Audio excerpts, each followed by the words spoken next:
Welcome back to the deep dive. Today, we're getting right into it, looking at the playbook of really successful people. We're unpacking this detailed guide to communication mastery.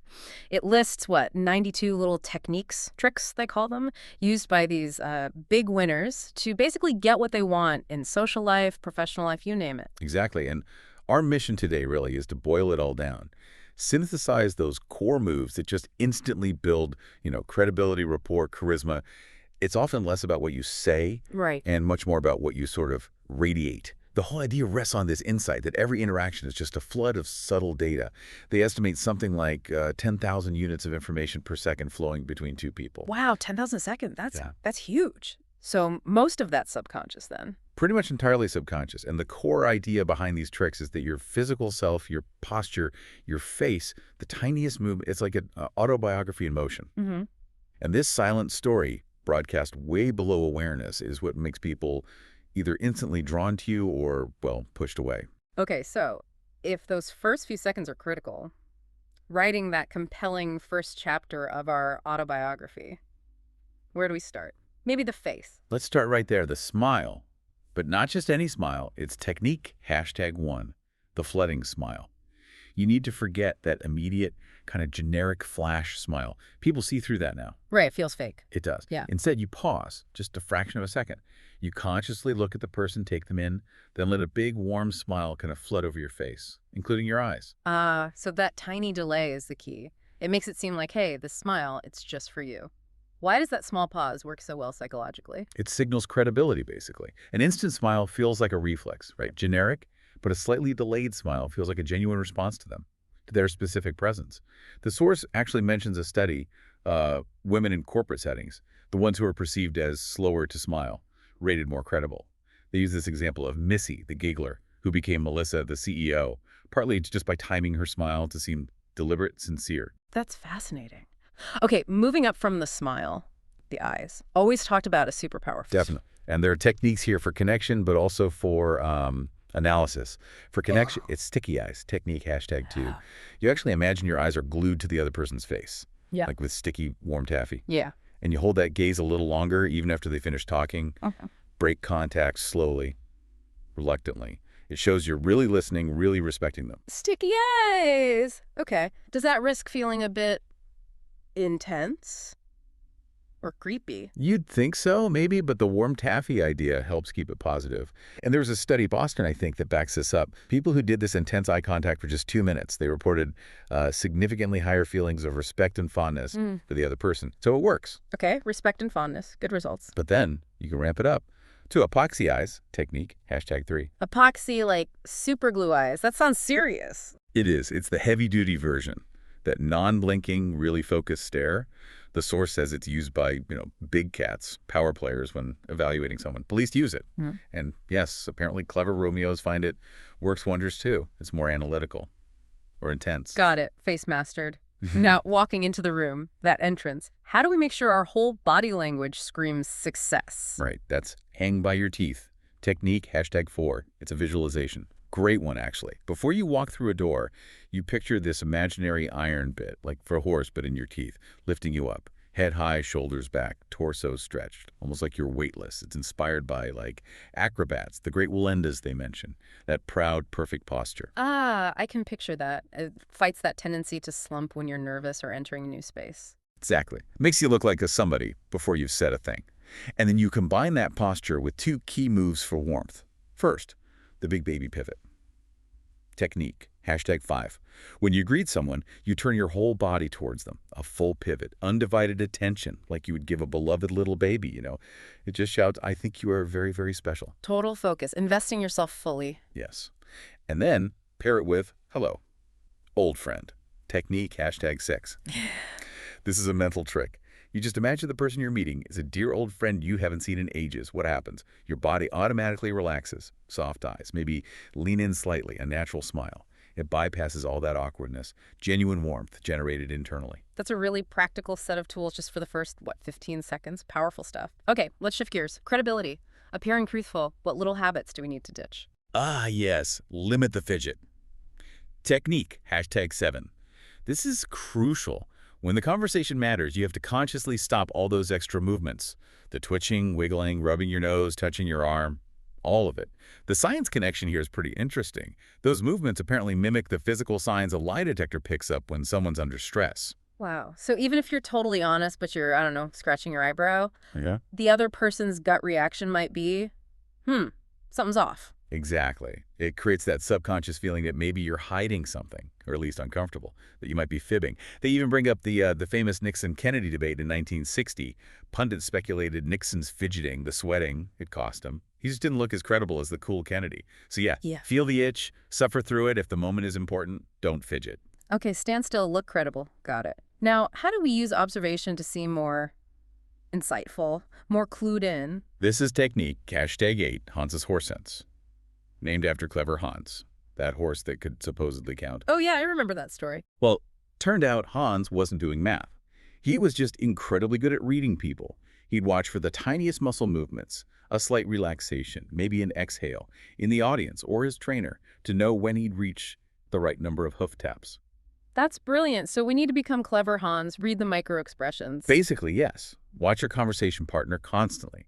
Look for those tiny involuntary signs, a tensing muscle, a shift in posture, breath changes. Those tell you their real reaction underneath whatever they're saying. Then you adjust your approach based on that feedback. It's like high-level empathy, but used strategically. Fascinating. Okay, let's tackle the dreaded zone. Small talk. The source says something surprising, like 80% of the impression isn't even know what the words. That's the core of prosaic with passion. Technique, #11. Small talk is mostly about vibe matching. Matching the other person's mood, their energy, their melody, as the source puts it. Honestly, what you say barely matters as long as it's not, negative, rude, or complaining. It's the passionate, engaged, empathetic delivery that makes the impact, the content, almost secondary. So if the topic doesn't matter much, we still need to make our answers memorable, right? Not just flat. Absolutely. Which leads right into Never the Naked City. Technique, #14. Someone asks, where are you from? Don't just give the one-word naked answer. Don't just say, oh, Columbus, Ohio. You've got to add something. Pad it with an interesting detail, a little conversational bait. Okay, give me an example. How would a big winner answer that question about Columbus? Well, instead of just Columbus, you might say Columbus, Ohio. Yeah. Fun fact, it was actually designed by the same city planner who laid out parts of Paris. Or maybe Columbus. We actually have a sister city in Italy, Genoa. A note. And here's the key. You tailor that bait. If the person asking has an Italian last name, maybe lead with the Genoa fact. See?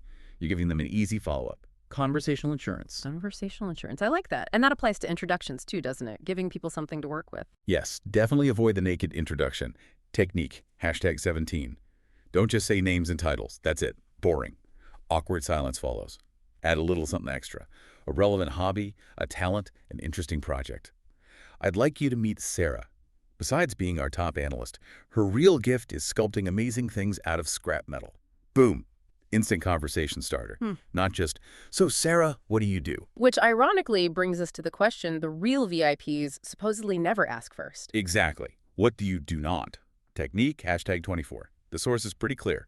Asking what do you do? Right off the bat flags you. Makes you look like a hardcore networker, maybe a social climber, just sizing people up by their job title. The classier, high-status way to ask is something like, how do you spend most of your time? That's much broader. It is. It gives the other person complete control. Maybe they're a super accomplished stay-at-home parent. Maybe they just got laid off. Maybe their passion project is way more interesting than their day job.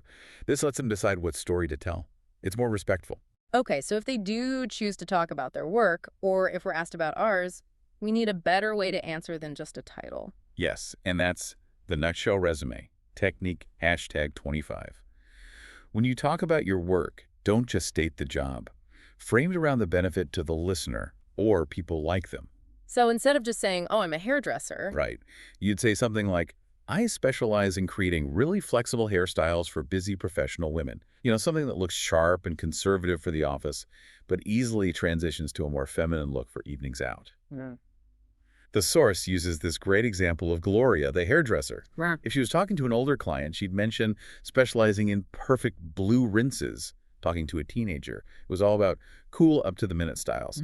Tailor the benefit. It's always about focusing on the other person's needs or interests, isn't it? Which probably explains why the next technique is so effective, maybe even a bit manipulative. Well, neat. Influential, let's say. That's communication technique, #28. It's simple but powerful. Use the word you a lot. Why? Because deep down, the human brain is always asking, okay, but how does this affect ME? Top communicators just do that mental work for the listener. They frame things around you. Okay, hold on. The source mentions the pleasure pain principle here. Are we really saying good communication is about making things easy for the listener? Because thinking is painful. Well, according to this model, yeah, kind of. Thinking takes effort, like it's work.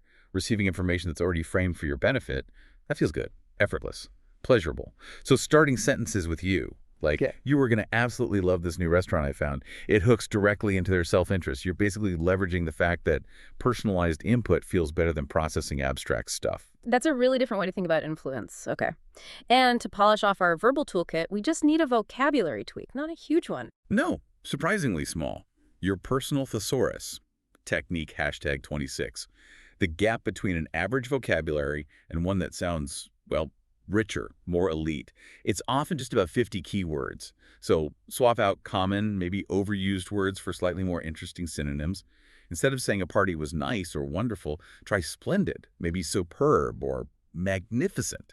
Makes you sound more articulate, more thoughtful, without using obscure jargon. Right. Small changes, big impact. Okay, we've covered presence, credibility, small talk, influence.